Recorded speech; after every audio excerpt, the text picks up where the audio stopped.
انا ما خططتش، انا الناس هي اللي خططت لي. كل ما اعمل حاجه ناجحه الناس تقول لي كويس، انت كويس، امشي في الخط ده، امشي في الخط ده.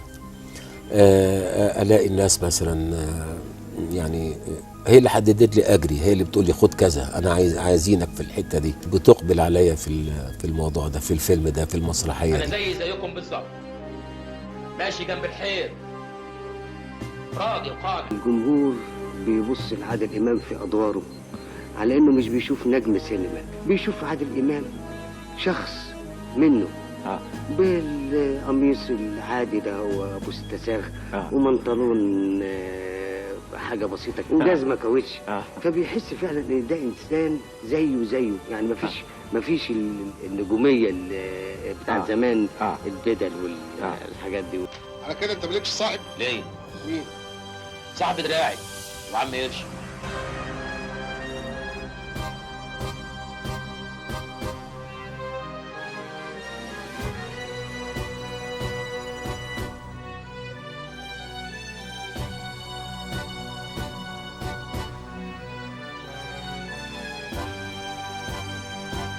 شخصية وكيل المحامي اللي عملتها فأنا وهو هي شخصية حاجة تانية خالص. راجل وكيل محامي يقول لك أقرع ونزهي، اللي هو يعني يبقى أقرع كده وفاكر نفسه ملك جمال العالم كله وفاهم كل حاجة وعارف كل حاجة ومتصور إن هو أكثر ثقافة من المحامي، وهو تعبان جدا.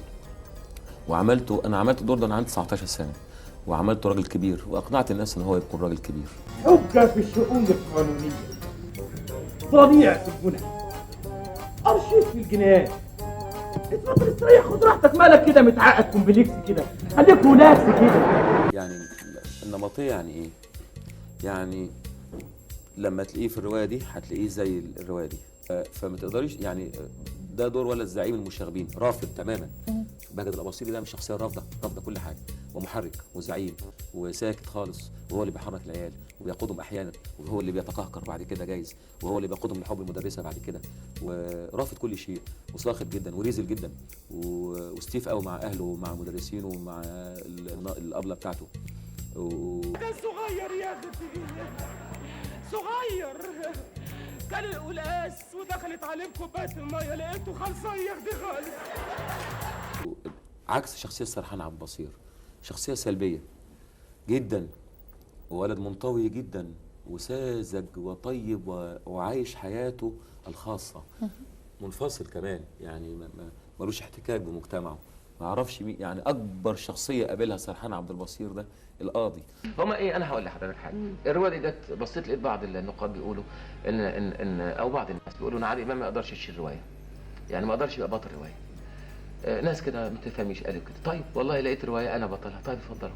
انا مبسوط من الحكومه قوي، الحمد لله الحمد لله، والاسعار رخيصه قوي قوي قوي. انا اعتقد ان اول ممثل اتحكم عليه بالسجن، انا اتحكم عليا بالسجن 3 اشهر سجن، اولا في مسرحيه شاهد ما شافش حاجه. ولو اوريكي حيثيات التقديم للمحاكمه رقابه مقدماها، بتقول يقول الممثل عادل امام لعضو الميمنه في المحكمه مين بيجن وهذا يعوق مسيره السلام.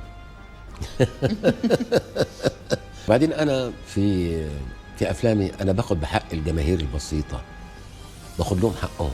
انا مدافع عن البسطاء، عن المهضومين، عن المحرومين، عن اللي مش قادرين يقولوا رايهم. انا بقول رايهم في افلام وبدافع عنهم دايما، انا بنحاز للبسطاء. عاجبك كده؟ انا على اخر الزمن اغسل واطبخ، انا عارف نفسي مش شبه. ده انت ما تبقاش مجنون، مفيش حاجه من دي هتحصل. انا اغسل تنانير؟ انا لو بقى عارف ان انا بغسل تنانير يذبحني. ايه انت فاكرني عبيط؟ انا عندي فكره مشروع سياحي يجنن. هتبني اوتيل ولا ايه؟ لا، هبني عشه. تبقى انا كنت تلميذ كويس ودخلت السجن ظلم، ومن ساعه ما خرجت منه وانا مستقيم.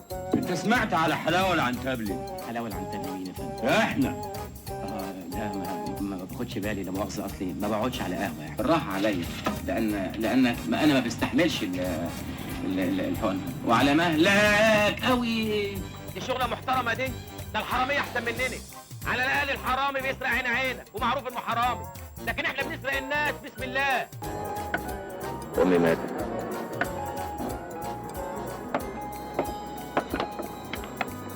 معاك سيجاره؟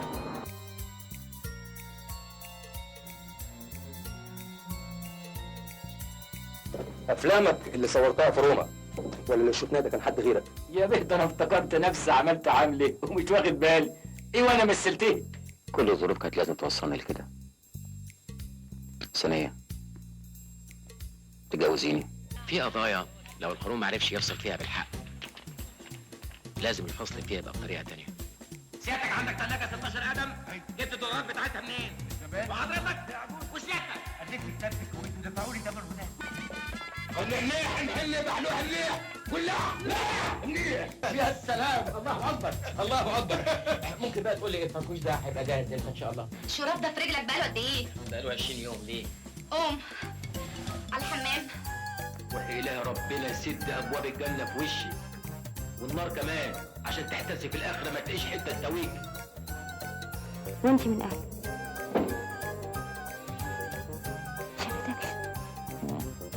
قلت لك ما حدش يقدر يشوفني أو يسمعني غيرك. هو اتفق معايا اقتل له قتيل والفلوس عرفوه.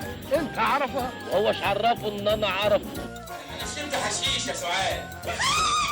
وده ايه؟ ايوه ده. هاتيه.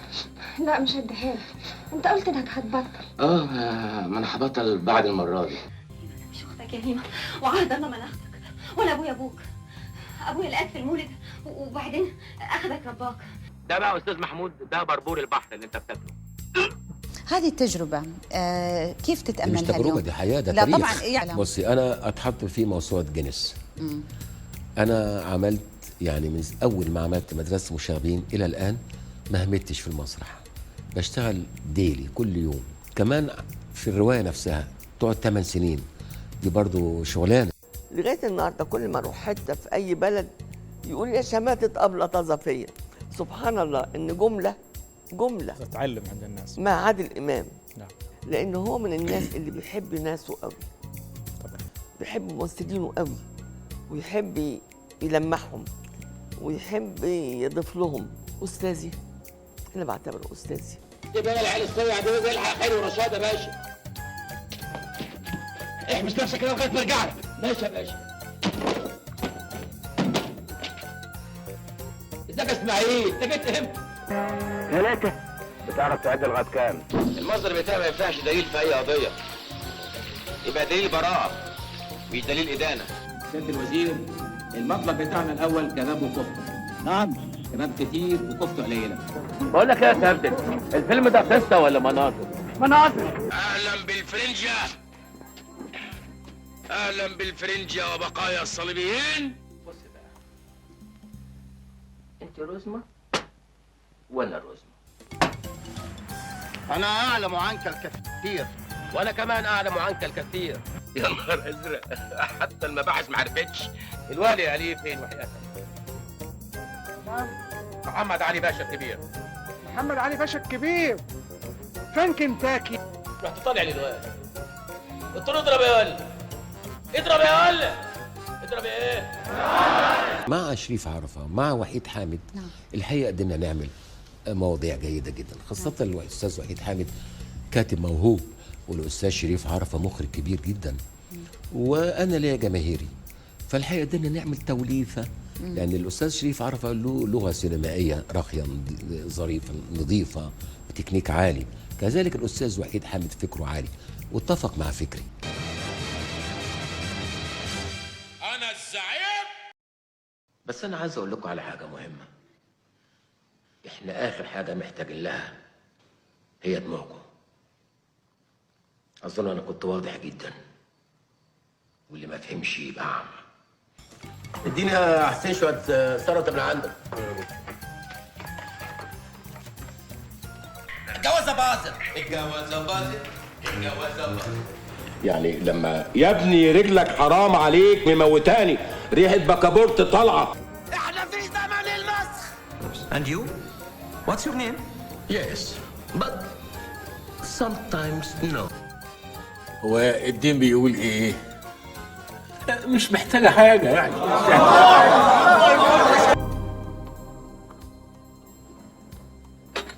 انت زعلتها ليه يا رأفت؟ ده جواب فصل من المدرسة. يعني بتزوخ. يا بابا الكلام ده وانا في اولى اعدادي. وهي أولى إعدادي دي شوية؟ ايه ده؟ عادل امام اسطوره برضه، مش هيكرر. عادل امام. عادل امام. حلو، اجابه عقل. استاذ عادل فخر لكل المصريين وللفن المصري وللفن العربي بوجه عام. عادل امام هو النجم الاوحد والاول في مصر. نعم. النجم الاول هو الهرم الرابع نعم. في مصر. نعم. ده الاسطوره ده، ربنا يديله الصحه والعافيه. مش بس كده، عادل امام هو السد المنيع اللي واقف في سبيل استمرار مهنتنا. ومين اللي عمل العرض الخاص ده اساسا في مصر؟ عادل امام. هو من بدع هذه الفكره.